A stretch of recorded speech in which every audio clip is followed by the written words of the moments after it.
Harambee! Neno hili si hivyo. Mambo ni matatu. Ladies and gentlemen, good evening and welcome back to our channel once again. And it is my hope and prayer that the video is going to find you guys in good health. Personally, I am fine, as you can see. Kisumu is fantastic. And maybe you could also let me know where you're watching the video from. The county or the country, in case you are out of the republic. Ladies and gentlemen, Wycliffe Oparanya is a man on a mission. A very dangerous mission. And Raila Odinga must be on high alert. Because if he's not careful, Oparanya is going to ensure that ODM party is dead completely in Kakamega County. And Oparanya is hiding behind fighting the governor for Kakamega, Governor Baraza. But that's not the fact. The truth is, Oparanya is on a mission of destroying Raila Odinga completely, but is hiding. Anajiona ni mtu mkubwa sana. Kama Oparanya anaketi mahali, paka hawa anaongea kwake. Hata kama nalala, kama natembea, kama nafanya mambo yote, hata sifikirii yeye. Mumwambie hivyo, yeye ni mtu mdogo mbele yangu.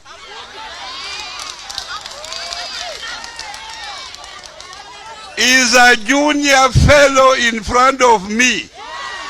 Ni kama anataka ite mkutano kule Bukungu Stadium. Tuone wananchi wataheshimu nani. Si ndio? Kwa sababu nasema mambo ya Kakamega mniwache nje. Yeye ndiye anapepa mafaili anapeleka kule EACC. Mimi nilifanya hapa. Maendeleo ile nilifanya hapa, yeye amefanya. Let me give you the background a bit. In July, towards the end there, Raila Odinga attended an ODM delegates meeting in Kakamega County. That meeting was boycotted by all ODM MPs from Kakamega County. Kakamega County has 12 members of parliament. Kakamega County has 9 ODM MPs. 9 out of the 12. None of them attended that event. That was a clear signal, a clear message to Raila Odinga. Because remember, if there's one thing which Raila Odinga has, is intelligence briefings. Raila Odinga's intelligence had already informed him of what was happening. All these MPs are swearing their allegiance to none other than Wycliffe Oparanya. And after that meeting, it was agreed that the party was going to hold elections. And when those elections were held, Baraza was declared the party chairperson. And that's where now the hell broke loose. Because Oparanya had planned to use the MPs to campaign and defeat Baraza. And he was fronting one of his key allies there, Nabi Nabwera. And from the speeches by the members of parliament from Kakamega County who are allied to him, you can clearly tell the trajectory they are taking. Speaker ni Fort Kenya. Oparanya alikuwa ODM. Mama Elsie ni ODM. Waluke hapa Jubilee. Wakoli Fort Kenya. Mambo ya madoadoa katika mkoa wa Magharibi 2027 tutaweka na tumesema tuko na viongozi wetu hapa. Vile Bishop amesema, upende usipende. Kiongozi namba 3 katika Jamhuri ya Kenya ni Speaker Moses Wasika Weta. Umupende ukatae kumpenda, yeye ndio ako. Sasa tuko na CS wetu Oparanya. Sisi tulikuwa nabeba sufuria kwa kichwa, tulikuwa tunasema bindu bichenjanga, vitu zikaharibika, zikaenda hivyo. So today Oparanya announced publicly that he is now back on the ground. Ladies and gentlemen, what is Wycliffe Oparanya's mission in Kakamega? Sasa nimeru omundu kumu nione nani atapata hasara, kwa sababu mimi sina hasara. Mimi sitaki kiti hapa, hao ndio wanataka tuone kwa hayo mambo yao nani atapata. Mnasikia hivyo? Kila kiongozi mpaka aheshimiwe. Na hao yeye mwingine anafikiria Raila Amolo Odinga atakuja kumsaidia hapa kukura.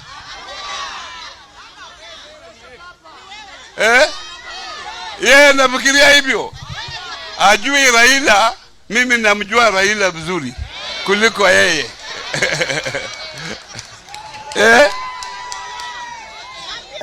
Hii mambo ya kijana wetu.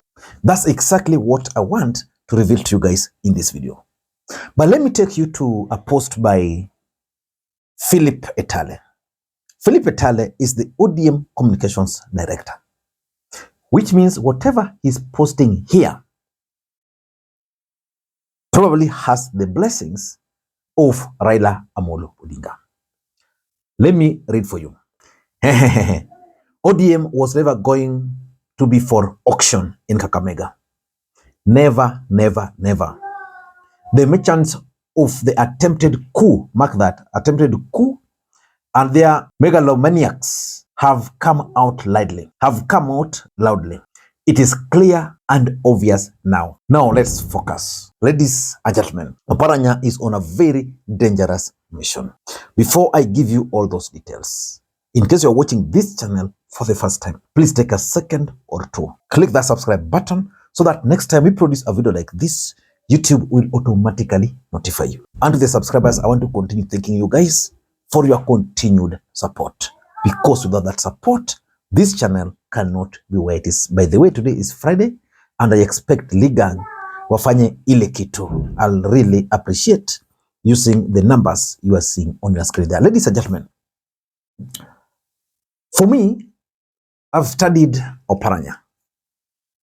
Oparanya is not very happy with Raila Odinga. He's not very happy with Raila Odinga because I think he had expected to be appointed as the cabinet secretary for finance. Remember, before the last election, ODM party made some appointments, and Oparanya was appointed as the cabinet secretary for finance.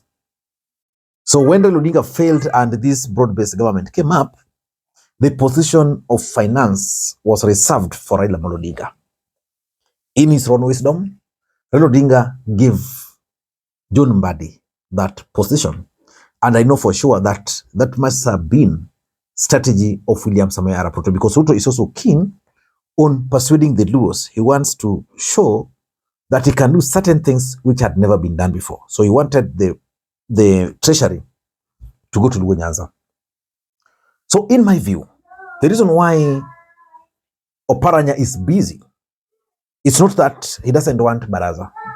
Just like he's saying, Baraza might not be his target. His target is Raila Amolo Odinga. Number one, it's about the 2027 politics. After failing to get that appointment as the cabinet secretary for finance, Oparanya has been angry, and in his own mind and thinking, he believes that he can actually form his own party and then negotiate as Oparanya. And he can do that using Kakamega County. Because remember, if Wetangula could negotiate with Bungoma, what stops him if he can consolidate Kakamega? What stops him from using Kakamega to negotiate? That is what he is planning. And that negotiation might not necessarily with the William Ruto. He can even negotiate with other political parties. So for me, that is his first intention.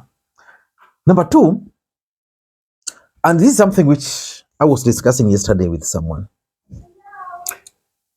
You know, William Ruto is taming Raila Odinga, because Raila Odinga is still sending mixed signals. So Ruto wants to put Raila Odinga in a situation where even if he were to say, now I'm going this other direction, he will have troops who will remain with him. I studied William Ruto's trip to Mombasa, and I actually pitied Raila Odinga because based on the way the president was received in Mombasa, and even the body languages of people like Joho, Coastal region has now decided that for them, they are going to go with William Ruto, especially the leadership. So which means, even if today Raila were to say, Mimi, I'm bolting out of this broad-based government, Joho will remain with Ruto. I'm seeing Ruto doing the same with Oparanya, checkmating Raila, so that if Raila Odinga were to say, okay, for me, we are going this route, then Oparanya will now find his footing. Will say, Mimi, nabaki na serikali. And I'm looking at William Ruto's hands in that move.